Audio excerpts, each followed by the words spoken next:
আসসালামু আলাইকুম বন্ধুরা, কেমন আছেন সবাই? আশা করি সকলে ভালো আছেন।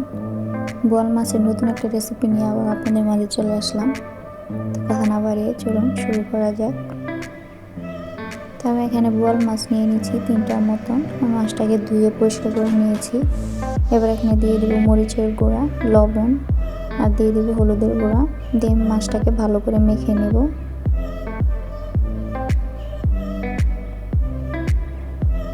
মাছটাকে মেখে 10 মিনিটের মতো রেস্টে রেখে দেব। এবার চুলায় একটি প্যান বসিয়ে দিয়েছি। প্যানে দিয়ে দিয়েছি তেলটা ভালো করে গরম করে নিয়েছি। এবার এখানে মাছগুলো এক এক করে সবগুলো মাছ দিয়ে দিব।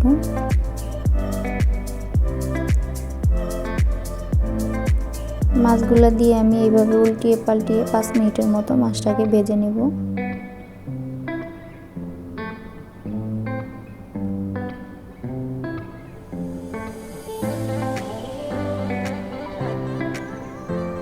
তো আমার মাছগুলো ভাজা হয়ে গেছে। এবার আমি মাছটাকে উঠিয়ে নেব।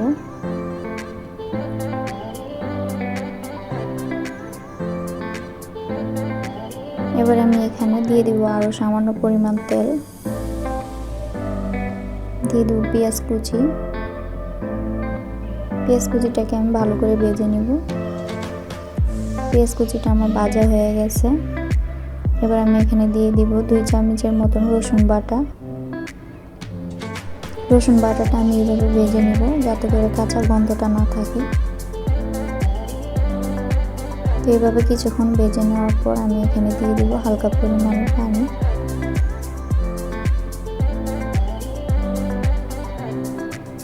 পানিটা দিয়ে আমি নেড়ে চেড়ে দিব। এবার আমি এখানে দিয়ে দিব ধনিয়া গুঁড়া, জিরার গুঁড়া, হলুদের গুঁড়া, মরিচের গুঁড়া, লবণ। মশলাটা আমি আমার পরিমাণ মতো দিয়ে দিয়েছি। যে যেমন খাবেন ঠিক ওই পরিমাণ মতোই দিবেন। এবার আমি মশলাটাকে ভালো করে কষিয়ে নেব। মশলাটাকে খুব সুন্দর করে কষিয়ে নিয়েছি। এবার আমি এখানে মাছগুলা দিয়ে দিব। মাছগুলা দিয়ে আমি মাছগুলা মশলার সাথে এইভাবে কিছুক্ষণ ভেজে নেব।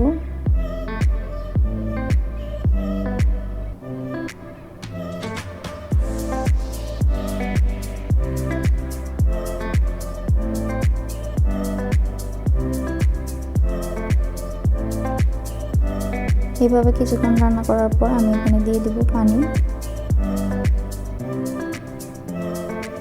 পানিটা দিয়ে আমি হালকা করে এইভাবে নেড়ে চেড়ে দেব।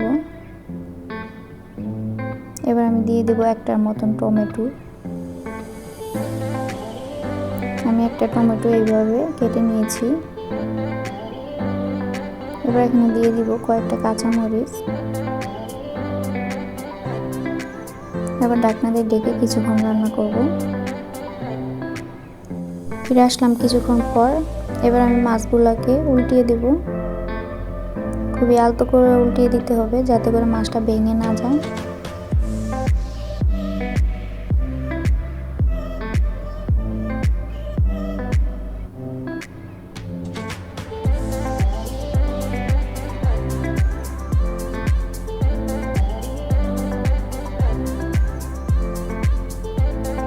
আমি টমেটোগুলো উল্টিয়ে দিচ্ছি এতে করে ভালো করে সিদ্ধ হয়ে যাবে। এবার আমি এখানে দিয়ে দিব ধনিয়া পাতা।